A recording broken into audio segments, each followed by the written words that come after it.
तो हेलो दोस्तों। तो भाई यार आज की वीडियो में क्रॉस मल्टीप्लिकेशन मेथड देखना है। देखो सबसे इम्पॉर्टेंट मेथड यही है क्योंकि इसमें ध्यान देने वाली कई चीज़ें हैं, तो बड़े ध्यान से वीडियो देखना। और इससे पहले दो वीडियो आ चुके हैं linear equation in two variables पे, ये तीसरी वीडियो है उस चैप्टर की। तो linear equation in two variables की जो दो वीडियो हैं, पहली वीडियो में सब्स्टिट्यूशन मेथड और लीनियर इक्वेशन के बारे में कुछ चीज़ें जान ली थी। उसके बाद दूसरी वीडियो में एलिमिनेशन मेथड था, और ये अब तीसरी वीडियो में क्रॉस मल्टीप्लिकेशन मेथड आ रहा है। बाकी दोनों वीडियो चैनल पे पड़ी हैं और ये वाली वीडियो भी अपलोड हो जाएगी आज ही। तो भाई देख लेते हैं क्रॉस मल्टीप्लिकेशन मेथड। तो देखो सबसे पहले एक चीज़ जान लो, linear equation in two variables में एक्स और वाई की वैल्यू फाइंड करनी रहती है। तो एक्स और वाई की वैल्यू तभी निकलेगी जब दो दो इक्वेशन दी होंगी, क्योंकि टू वेरिएबल्स हैं। तो जब तक दो इक्वेशन नहीं दी होंगी तब तक एक्स और वाई की वैल्यू फाइंड नहीं हो सकती। तो देख लो यार, फिर से बता देते। देखो जब लीनियर इक्वेशन की फॉर्म तो ये होती है, लेकिन जब दो इक्वेशन दी रहती हैं तो हम लोग उनको नाम दे देते हैं। जैसे कि पहली जो इक्वेशन रहेगी उसके एक्स के कोफिशिएंट के आगे a1 लिखा रहेगा, y के कोफिशिएंट के आगे b1 और ये c1, a2 b2 c2। दो ना दी होती तो ये सिर्फ ax plus B Y equal to C होता। अभी लेकिन दो इक्वेशन दी जाती हैं, इसलिए मैंने डायरेक्ट ऐसे लिख दिया है a1 b1 c1 a2 b2 c2। ठीक है।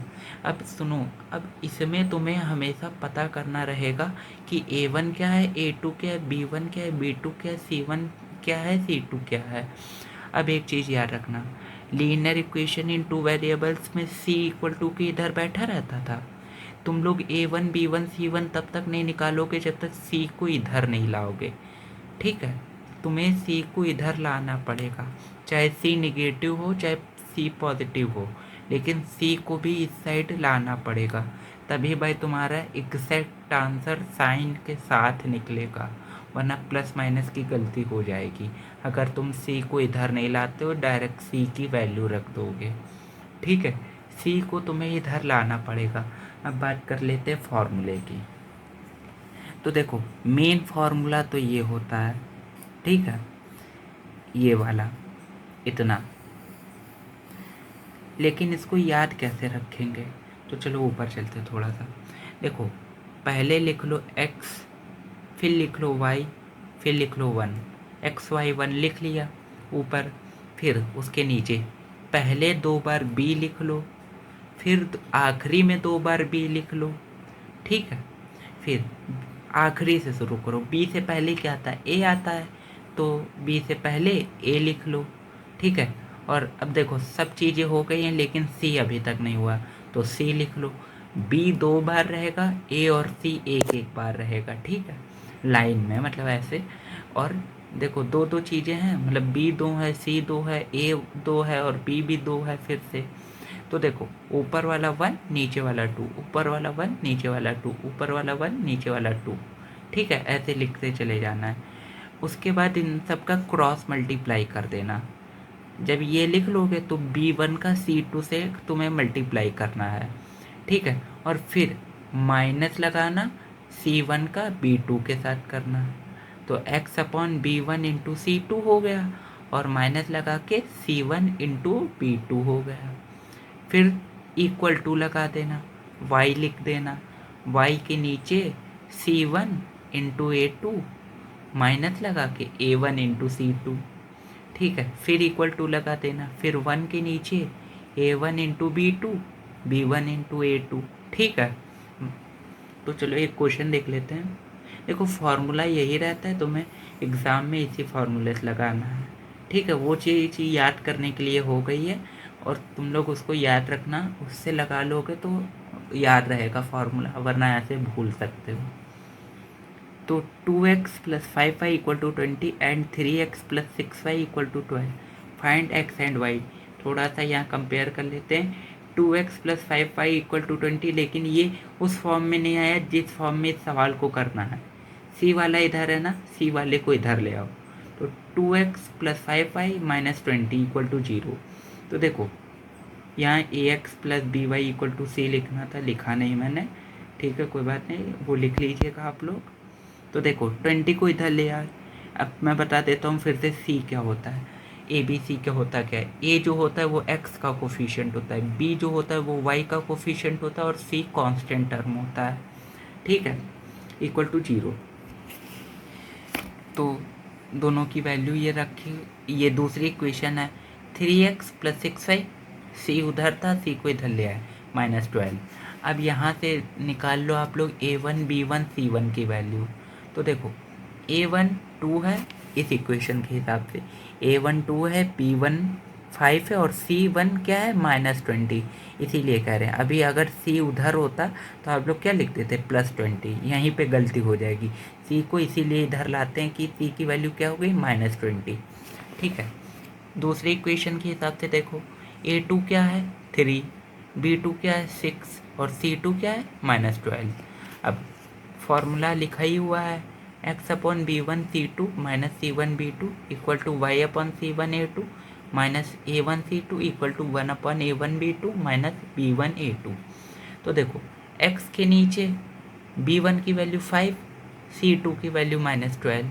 अब देखो ये माइनस बाद में है, c1 की वैल्यू -20 इसलिए ब्रैकेट में -20 क्योंकि बाहर भी माइनस है, और b2 की वैल्यू 6 है इक्वल टू y अपॉन में c1 की वैल्यू -20, a2 की वैल्यू 3 माइनस a1 की वैल्यू 2, c2 की वैल्यू -12 इक्वल टू 1 में 2 × 6, क्योंकि b2 की वैल्यू 6 है, a1 की वैल्यू 2 है, माइनस लगा के b1 की वैल्यू 5, a2 की वैल्यू 3।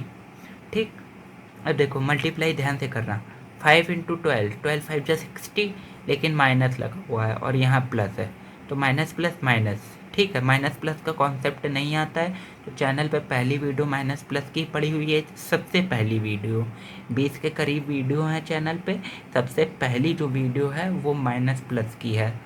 ठीक है, उसको देख लो जाके, तुम्हें माइनस प्लस समझ आ जाएगा कि कहाँ कैसे यूज़ होता है।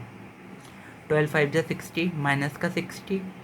ठीक, और ये देखो अब यहाँ देखना 26 जा 120, ये तो माइनस प्लस माइनस हुआ, लेकिन फिर यहाँ माइनस है तो माइनस माइनस प्लस, तो प्लस का 120 इक्वल टू y/, -60, क्योंकि -20 है तो 23 जा 60, -60 प्लस 12 2 जा 24, और माइनस माइनस प्लस, तो प्लस का 24 इक्वल टू 1/12 -5 3 जा 15।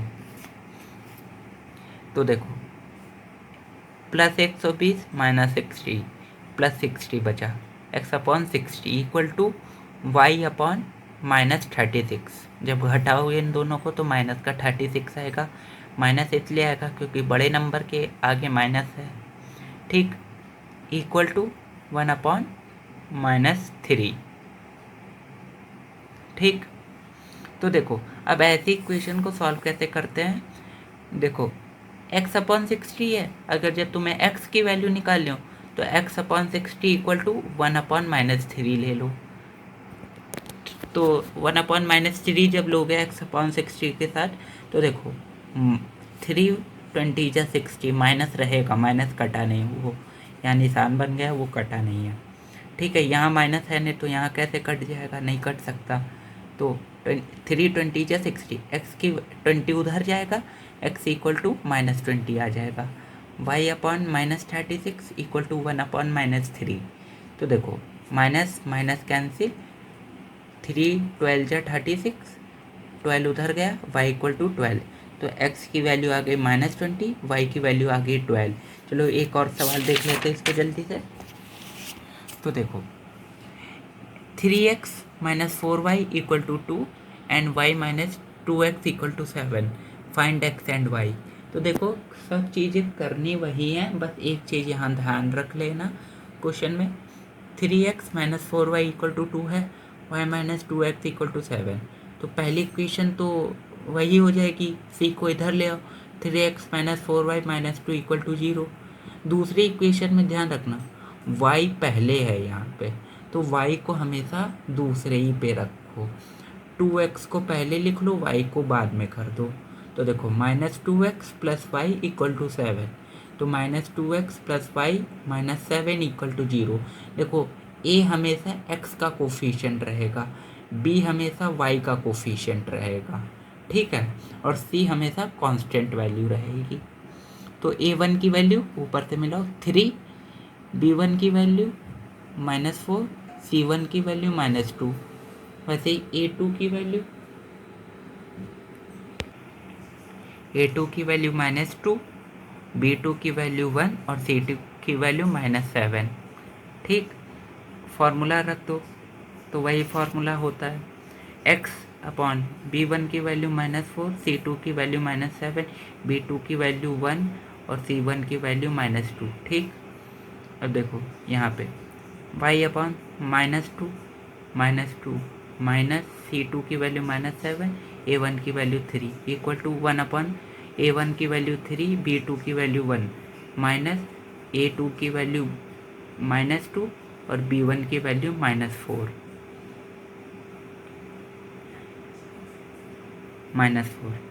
x/28, क्योंकि 7 4 जा 28 और माइनस माइनस प्लस, इसलिए प्लस का 28।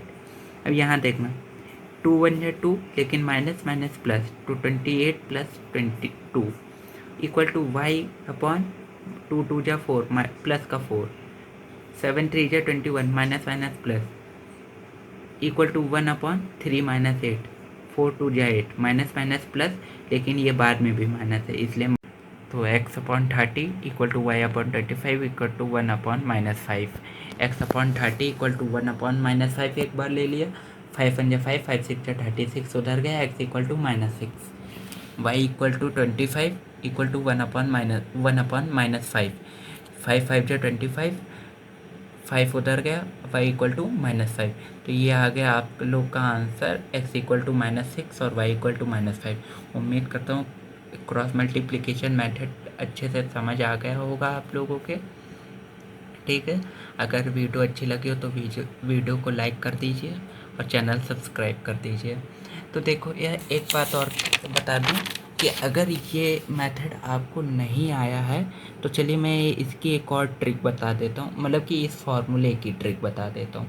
फॉर्मूला यही रहेगा, आपको यही याद करना पड़ेगा। फॉर्मूला ये इतना है, फॉर्मूला इतना है, ऊपर वाला ज़रूरी नहीं, ऊपर वाला सिर्फ आप याद करने के लिए रख सकते हैं, याद करने के लिए इसको, क्योंकि फार्मूला तो यही है, करना तो आपको इसी से पड़ेगा। तो चलिए इसकी एक ट्रिक बता देता हूँ। ये मुझे 2 टीचरों ने पढ़ाया है 10th में, ठीक है, मुझे दोनों ट्रिक याद है, तो मैं आपको दूसरी ट्रिक बता देता हूँ जो दूसरे टीचर ने मुझे पढ़ाया था।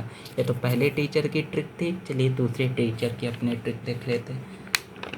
तो देखिए आपको 3 लाइन ऐसे खींच लेनी है, ठीक है, = बीच में लगा देना है।